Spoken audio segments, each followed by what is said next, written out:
আরো দেব রক্ত এই জেগেছে রে জেগেছে সনাতনী জেগেছে এই তুমি কে আমি কে বাঙালো বাঙালো এই আদিবাসী বাঙালো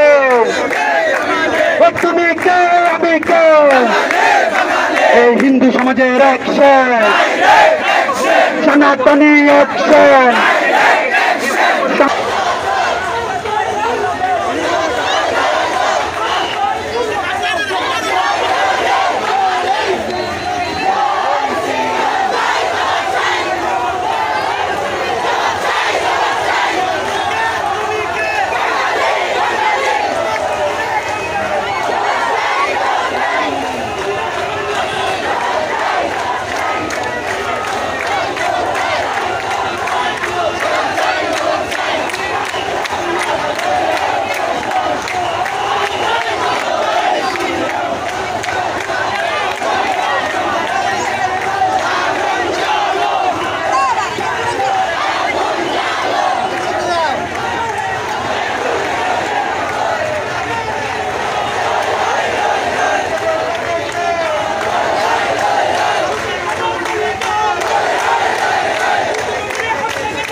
উপস্থিতি আপনারা জানেন আজকে সারা বাংলাদেশের মধ্যে আমরা হিন্দু সমাজ একত্রিত হয়েছি।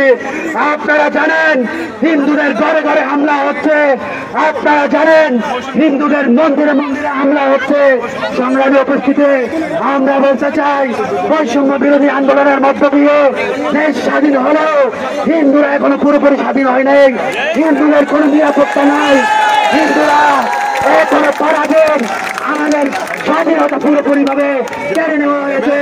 সংগ্রামী উপস্থিতি আমরা বলতে চাই হিন্দুদের জন্য হিন্দুদের হাই কমিশন গঠন করতে হবে। সংখ্যালঘু ছাত্র ঐক্য থেকে 8 দফায় পেশ করতেছি।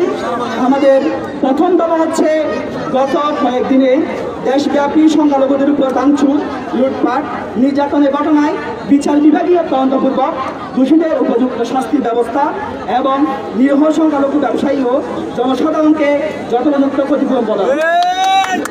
2 নম্বর হচ্ছে সীমান্ত সংলগ্ন যেসব অঞ্চলের মানুষের ঘর বাড়ি ছেড়ে সীমান্তে চলে যাওয়া তথ্য পাওয়া গিয়েছে, তাদের উপযুক্ত নিরাপত্তা ও সম্মানের সহিত নিজ ঘরে ফিরিয়ে আনা, প্রয়োজন বলে সরকারি উদ্যোগে তাদের গৃহ নির্মাণ ও পুনর্বাসন করা। 3 নম্বর দাবি হচ্ছে হিন্দু ধর্মীয় কল্যাণ ট্রাস্টকে পূর্ণাঙ্গ রূপে হিন্দু ফাউন্ডেশন হিসেবে নিবন্ধন এবং তার সামগ্রিক কর্মপরিসর ও অর্থবরাদ্দ বৃদ্ধি করে কোনো প্রকার দলীয় লেজুর ভিত্তিক ব্যক্তি ব্যতীত নিরপেক্ষ সন্ত্রাসীদের প্রকৃত শুভচিন্তক ব্যক্তি দ্বারা পুনর্গঠন। এবং বাকি দফাগুলো পেশ করেছেন আমাদের সংখ্যালঘু ছাত্র ঐক্যের সমন্বয়ক রাজু। আমি এখন আমাদের 4 দফা দাবি পেশ করব। 4 দফা 8 দফার 4 নম্বর, সকলে সরকারের সকল পর্যায়ে সংখ্যালঘুদের প্রতিনিধিত্ব নিশ্চিত করতে হবে। বিদ্যমান জাতীয় মানবাধিকার কমিশন নেই, পৃথক স্বতন্ত্র ও জাতীয় সংখ্যালঘু কমিশন গঠন করতে হবে। সংখ্যালঘুদের উপর হামলা নির্যাতনের ঘটনাগুলো নথিপত্র করে আইনি প্রক্রিয়ায় সহায়তাপূর্বক ন্যায় বিচার করতে হবে। 6 নম্বর, সংখ্যালঘুদের বাড়িঘর, ব্যবসায়ী প্রতিষ্ঠান, ধর্মীয় স্থাপনা নিরাপত্তা প্রদান এবং আক্রমণের ঘটনার যথাযথ পদক্ষেপ গ্রহণ করতে হবে।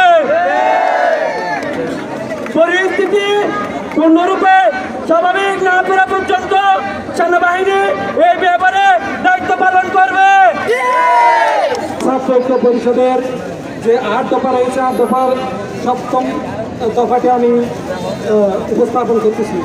বিশেষ সংখ্যালঘু সুরক্ষা আইন প্রণয়নের মাধ্যমে বিশেষ গুরুত্বের সাথে সংখ্যালঘুদের মন্দির দরবারি প্রতিষ্ঠান ভাঙচুর লুটপাটের দ্রুততম সময়ে বিচার ও দৃষ্টান্তমূলক শাস্তি গ্রহণ করতে বলা হয়েছে। 8 নম্বর দফাটি আমাদের সংখ্যালঘু ছাত্র ঐক্য পরিষদের অন্যতম সমন্বয়ক রুদ্রজিৎ সুময়কে বলার আহ্বান জানাচ্ছি। ধর্মীয় অনুষ্ঠান ও উৎসব যথাবিধি পালন করা হোক, পালন করার জন্য পুরো দেশব্যাপী নিরাপত্তা নিশ্চিত করতে হবে।